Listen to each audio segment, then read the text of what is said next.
Assalamualaikum warahmatullahi wabarakatuh. Selamat datang di channel Radio Nurul Story. Apa kabar semuanya? Semoga sehat selalu ya. Pada hari ini, saya akan membawakan sebuah kisah kelam yang masih dikenang hingga kini.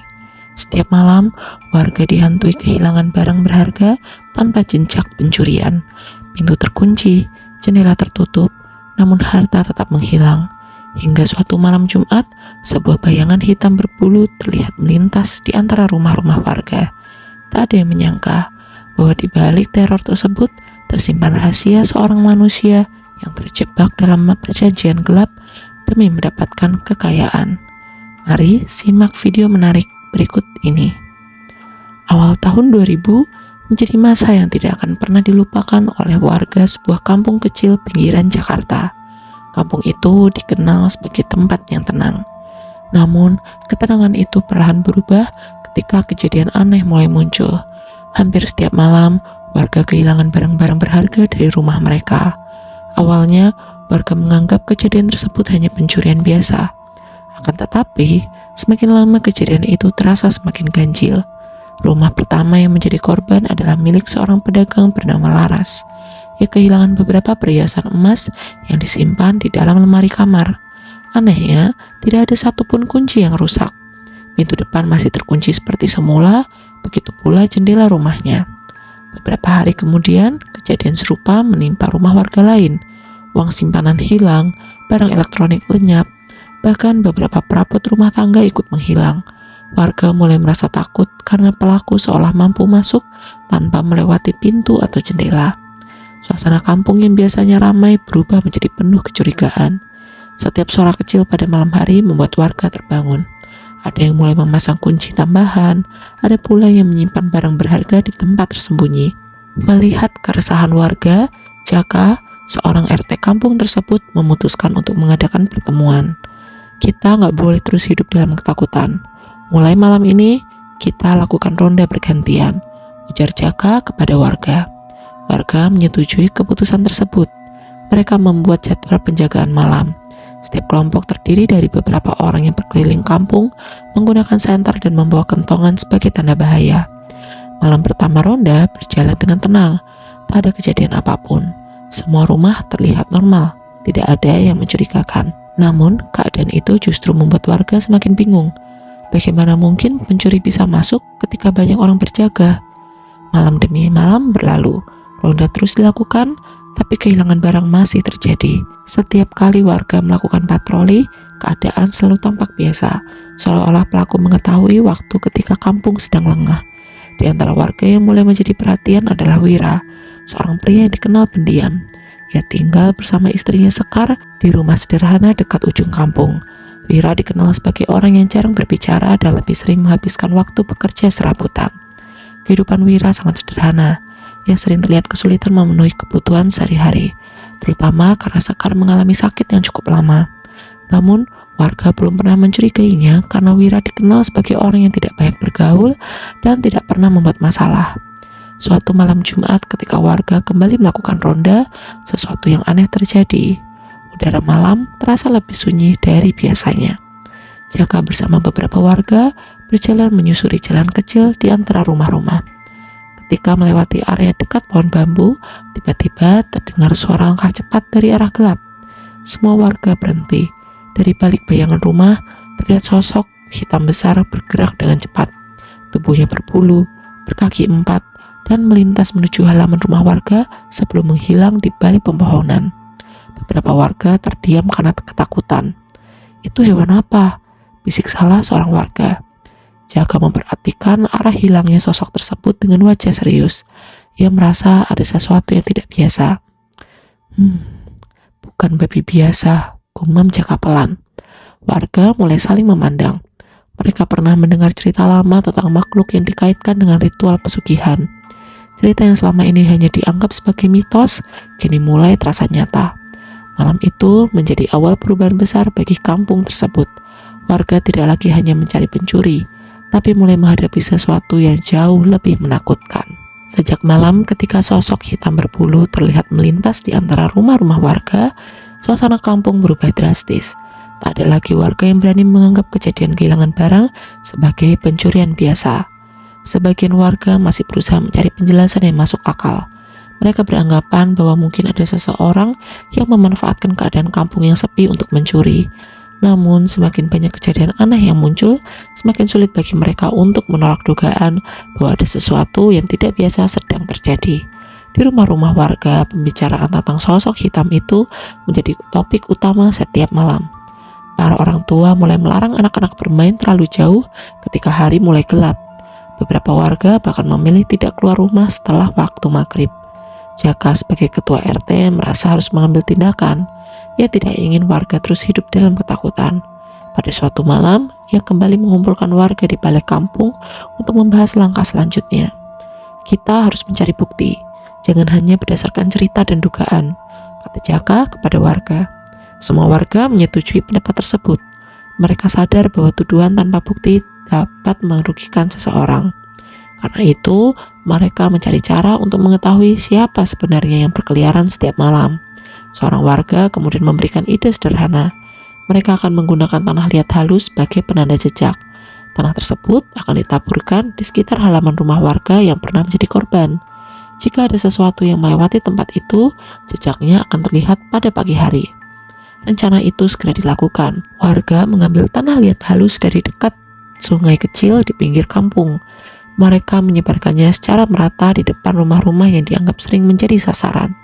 Malam itu, suasana kampung terasa berbeda. Warga tidak melakukan ronda seperti biasanya.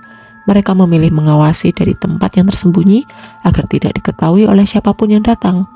Jaka bersama beberapa warga duduk diam di balik pagar bambu. Mereka hanya membawa senter dan kentongan. Mata mereka terus mengamati jalan kecil yang gelap. Waktu berjalan perlahan. Pukul 11 malam berlalu, kemudian tengah malam datang. Tak ada suara apapun selain angin yang bergerak melewati pepohonan. Namun, sekitar pukul 2 dini hari, suara aneh terdengar dari arah rumah warga yang berada di ujung kampung. Suara langkah berat terdengar mendekat, disusul suara nafas seperti hewan yang sedang berjalan perlahan. Warga yang berjaga langsung memperhatikan arah suara tersebut. Dalam kegelapan, terlihat bayangan hitam bergerak melewati halaman rumah. Sosok itu berjalan dengan 4 kaki, tubuhnya besar dan tertutup bulu gelap. Gerakannya cepat, tetapi beberapa warga sempat melihat bentuknya dengan jelas. Tak ada yang berani mendekat. Mereka hanya menunggu sampai sosok itu menghilang. Pagi harinya, warga segera memeriksa tanah liat yang sudah mereka tebarkan. Mereka menemukan jejak kaki yang membuat semua orang terdiam.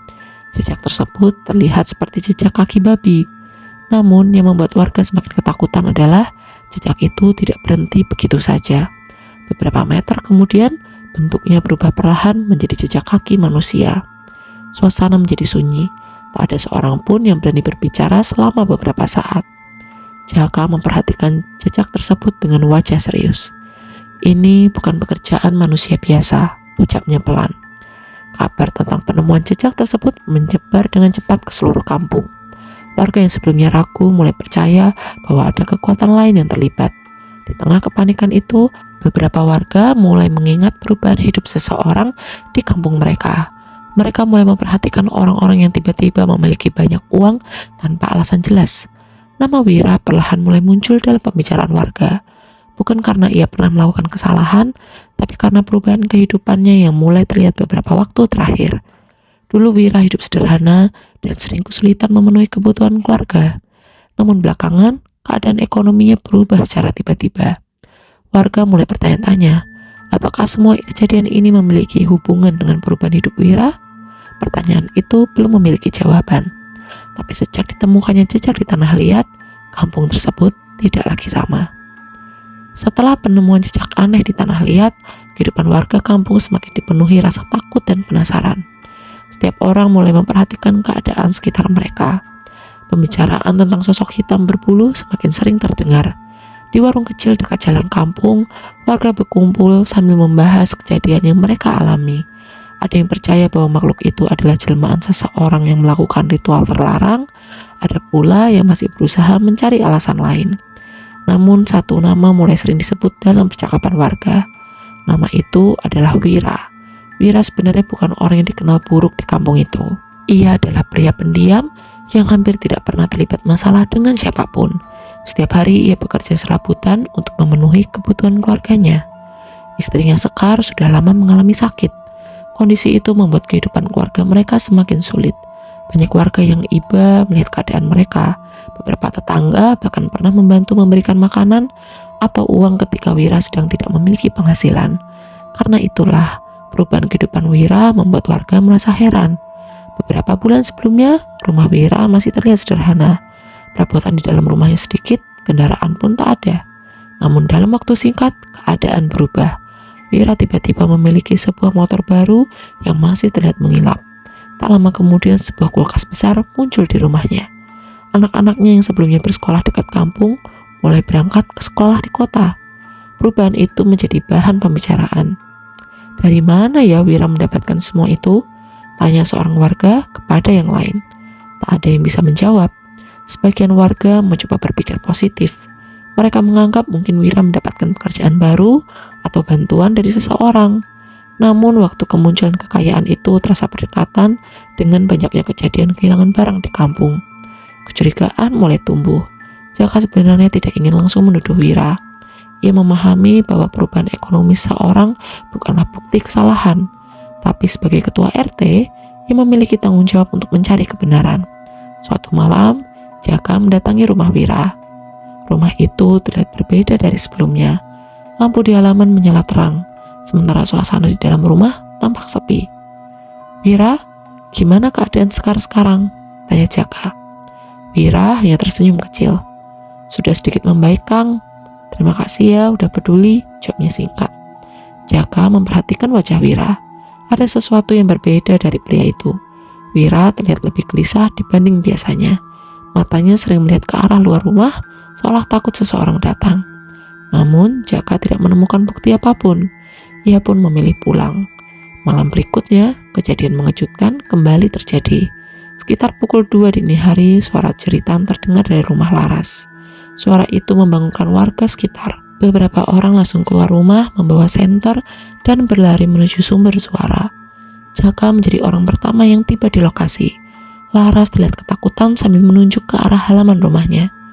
"Ada sesuatu yang lewat sini," katanya dengan suara gemetar. Warga kemudian memeriksa sekitar rumah. Tanah liat yang sebelumnya mereka tebarkan menunjukkan jejak yang sama seperti sebelumnya. Jejak kaki babi. Namun kali ini jejak tersebut terlihat lebih jelas. Dari arah halaman Laras, jejak itu mengarah menuju jalan kecil yang berada di dekat rumah Wira. Warga mulai saling memandang. Mereka kemudian berjalan mengikuti jejak tersebut. Tak jauh dari rumah Wira, mereka menemukan sesuatu yang membuat suasana menjadi hening. Di tanah terlihat bekas langkah manusia yang berhenti tepat di bawah pohon pisang besar. Tak lama kemudian, warga menemukan tubuh seseorang tergeletak di sana. Orang itu adalah Wira. Tubuhnya dalam keadaan lemah dan tidak sadarkan diri. Pada bagian punggungnya terdapat luka seperti bekas cakaran. Warga segera menutupi tubuhnya dan membawa bantuan. Jaka hanya diam melihat kejadian ini. Dalam pikirannya muncul banyak pertanyaan. Mengapa Wira ditemukan di tempat itu? Mengapa jejak makhluk tersebut berdiri di dekat rumahnya? Dan apa sebenarnya rahasia yang selama ini disembunyikan oleh Wira? Pagi itu, warga akhirnya memutuskan untuk memeriksa rumah Wira lebih jauh. Mereka ingin mengetahui kebenaran yang selama ini tersembunyi. Pagi itu, kampung yang biasanya tenang berubah menjadi penuh kegelisahan. Kabar tentang ditemukannya Wira dalam keadaan pingsan di bawah pohon pisang menyebar dengan cepat. Jaka bersama beberapa warga mendatangi rumah Wira untuk mencari penjelasan. Mereka tidak ingin mengambil keputusan hanya berdasarkan prasangka. Namun keadaan rumah itu membuat mereka semakin yakin bahwa ada sesuatu yang disembunyikan. Dari luar, rumah Wira terlihat biasa saja. Akan tetapi, ketika pintu dibuka, suasana di dalam rumah terasa berbeda. Udara di dalam rumah terasa lembab dan sunyi. Di salah satu ruangan kecil belakang rumah, warga menemukan beberapa benda yang membuat mereka terdiam. Ada kain berwarna hitam yang tersimpan rapi di sudut ruangan. Di dekatnya terdapat sebuah lilin hijau yang masih menyala meskipun hari sudah pagi. Selain itu, ditemukan beberapa benda lain yang tampak seperti perlengkapan ritual. Warga mulai berbisik satu sama lain. Mereka mengingat cerita lama tentang seseorang yang melakukan perjanjian dengan kekuatan gelap demi mendapatkan kekayaan yang secepat. Jaka segera menghentikan warga agar tidak bertindak gegabah. Kita tunggu penjelasan Wira. Jangan sampai kita menghakimi seseorang tanpa mendengar kebenarannya, kata Jaka. Beberapa jam kemudian, Wira mulai sadar. Ia terbaring lemah dengan wajah pucat. Ketika melihat banyak warga berada di sekitarnya, ia hanya menundukkan kepala. Jaka duduk di hadapannya. Wira, kami menemukan beberapa hal di rumahmu. Kami ingin tahu apa yang sebenarnya terjadi, ujar Jaka dengan suara tenang. Awalnya Wira hanya diam. Tangannya terlihat gemetar. Ia mencoba menyembunyikan rasa takut dan penyesalan yang selama ini ia simpan sendiri. Namun akhirnya pertahanannya runtuh. Dengan suara bergetar, Wira mulai menceritakan semuanya. Ia mengaku bahwa beberapa waktu terakhir, kehidupannya berada dalam kondisi yang sangat sulit. Penyakit sekar semakin parah dan membutuhkan biaya pengobatan yang besar. Pekerjaan serabutan yang ia lakukan tidak mampu memenuhi kebutuhan keluarga. Setiap malam, Wira melihat istrinya menahan rasa sakit. Ia merasa tidak berdaya sebagai seorang suami. Aku hanya ingin menyelamatkan Sekar, ucap Wira sambil menangis. Dalam keadaan putus asa, Wira mendengar kabar tentang seorang dukun di daerah Parung yang dipercaya mampu memberikan jalan keluar bagi orang yang membutuhkan kekayaan cepat. Awalnya Wira ragu. Ia tahu bahwa cara tersebut bertentangan dengan nilai yang selama ini ia pegang. Namun, rasa takut kehilangan istrinya membuat pikirannya tidak lagi jernih. Ia akhirnya mendatangi dukun tersebut. Di tempat itu, Wira diberi sebuah perjanjian. Ia akan mendapatkan harta, tapi harus melakukan ritual tertentu. Setiap malam, tubuhnya akan berubah menjadi seekor babi untuk mencari dan mengambil harta milik orang lain. Sebagai imbalannya, kebutuhan hidupnya akan terpenuhi. Namun, ada satu aturan yang tidak boleh dilanggar. Jika tubuhnya diketahui oleh orang lain atau mengalami luka ketika menjalankan ritual, maka akibatnya dapat mengancam nyawanya sendiri. Wira mengaku bahwa awalnya ia hanya berniat melakukan ritual tersebut beberapa kali. Ia ingin mendapatkan cukup uang untuk pengobatan Sekar dan mengembalikan kehidupannya seperti semula. Tapi semakin lama, ia semakin sulit menghentikan perjanjian itu. Setiap malam, ia berubah menjadi sosok yang bukan dirinya. Ia kehilangan kendali dan mengambil barang milik warga tanpa memikirkan akibatnya. Malam ketika warga melihat sosok hitam tersebut menjadi malam terakhirnya. Ketika menjalankan ritual, ia mengalami gangguan dan terluka. Proses perubahan tubuhnya tidak berjalan sempurna hingga akhirnya ia ditemukan dalam keadaan lemah di bawah pohon pisang. Mendengar pengakuan itu, suasana menjadi sunyi. Beberapa warga merasa marah karena kehilangan harta mereka. Namun sebagian lainnya merasa iba karena mengetahui alasan Wira melakukan hal tersebut. Jaka memandang Wira dengan wajah kecewa. Ia memahami penderitaan Wira, tapi tindakan mengambil hak orang lain tidak dapat dibenarkan. Kita bisa memahami alasanmu Wira, tapi perbuatanmu telah merugikan banyak orang, kata Jaka. Wira hanya menangis dan menundukkan kepala. Hari itu, rahasia yang selama ini tersembunyi akhirnya terbuka. Sosok hitam yang membuat kampung ketakutan bukanlah makhluk tanpa asal. Di balik bayangan gelap itu, ada seorang manusia yang pernah kehilangan harapan dan memilih jalan yang salah. Setelah pengakuan Wira terungkap, suasana kampung menjadi berbeda. Warga yang selama ini hidup dalam ketakutan akhirnya mengetahui penyebab hilangnya barang-barang berharga mereka. Sosok hitam berbulu yang sering terlihat pada malam hari bukanlah hewan biasa, melainkan bagian dari ritual yang dilakukan oleh seseorang yang mereka kenal. Kabar tentang pengakuan Wira menyebar ke seluruh kampung. Banyak warga merasa marah karena kehilangan harta yang mereka kumpulkan dengan susah payah. Namun, tak sedikit pula warga yang merasa iba. Mereka memahami bahwa Wira tidak melakukan semua itu karena ia ingin hidup mewah. Ia berada dalam keadaan terdesak karena penyakit sekar yang semakin parah. Jaka sebagai ketua RT menghadapi keadaan yang sulit. Ia harus menjaga keseimbangan antara rasa kemanusiaan dan aturan kampung. Bagaimanapun, perbuatan Wira telah membuat banyak orang kehilangan rasa aman. Pada malam pertemuan warga, Jaka mengumpulkan semua orang di balai kampung. Wira juga hadir dengan wajah tertunduk. Ia tidak lagi terlihat seperti pria yang dulu pendiam dan kuat. Di hadapan warga, ia hanyalah seorang pria yang penuh penyesalan. Wira sudah mengakui kesalahannya. Kita memahami alasan di balik perbuatannya, tapi apa yang dilakukan tetap tidak bisa dibenarkan, ujar Jaka. Warga terdiam. Tak ada yang merasa menang dalam keputusan tersebut. Semua menyadari bahwa kejadian ini membawa kesedihan bagi banyak pihak. Setelah melalui pembicaraan panjang, warga akhirnya sepakat bahwa Wira harus meninggalkan kampung. Keputusan itu bukan karena kebencian, tapi agar kejadian serupa tidak terulang kembali. Dengan berat hati, Wira menerima keputusan itu. Sebelum pergi, ia mendatangi rumahnya untuk terakhir kali. Ia melihat halaman tempat ia dulu tinggal bersama Sekar dan anak-anaknya. Tempat itu menjadi saksi dari kesalahan besar yang ia lakukan. Wira berharap suatu hari warga dapat melupakan kesalahannya. Setelah kepergian Wira, rumah tersebut dikosongkan. Tak ada keluarga lain yang ingin menempatinya. Meskipun rumah itu masih berdiri kokoh, warga merasa tempat tersebut menyimpan kenangan buruk yang sulit dilupakan. Tahun demi tahun berlalu, kampung perlahan kembali tenang. Namun rumah bekas milik Wira tetap menjadi tempat yang dihindari. Pagar bambu yang mengelilingi rumah itu mulai tumbuh liar. Halaman dipenuhi rumput panjang karena tidak ada yang merawat. Pintu dan jendela tertutup rapat, seolah menyimpan cerita yang tidak ingin diketahui siapapun. Meskipun waktu terus berjalan, cerita tentang malam-malam aneh di rumah itu masih sering terdengar.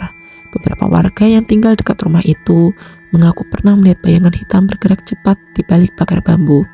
Mereka mengatakan bahwa sosok tersebut muncul terutama ketika malam Jumat tiba. Ada pula yang mengaku mendengar suara dengusan seperti hewan besar dari halaman rumah kosong itu. Suara tersebut terdengar singkat, kemudian menghilang tanpa jejak. Jaka yang saat itu sudah semakin tua tidak pernah memastikan apakah semua cerita itu benar atau hanya ketakutan warga yang masih tersisa. Namun ia selalu mengingat satu hal, keserakahan dan keputusasaan dapat membuat seseorang mengambil jalan yang salah. Cerita ini mengajarkan bahwa keputusasaan tidak boleh menjadi alasan untuk memilih jalan yang salah. Kesulitan hidup memang dapat membuat seseorang merasa tertekan, tapi mengambil hak orang lain dan mencari kekayaan melalui cara buruk hanya akan membawa penyesalan. Setiap masalah harus dihadapi dengan kesabaran, usaha, dan jalan yang benar. Selain itu, kita harus berhati-hati terhadap godaan mendapatkan sesuatu secara instan. Kekayaan yang diperoleh tanpa kejujuran tidak akan membawa ketenangan. Rasa peduli terhadap sesama juga penting, tapi tetap harus disertai sikap tegas terhadap kesalahan.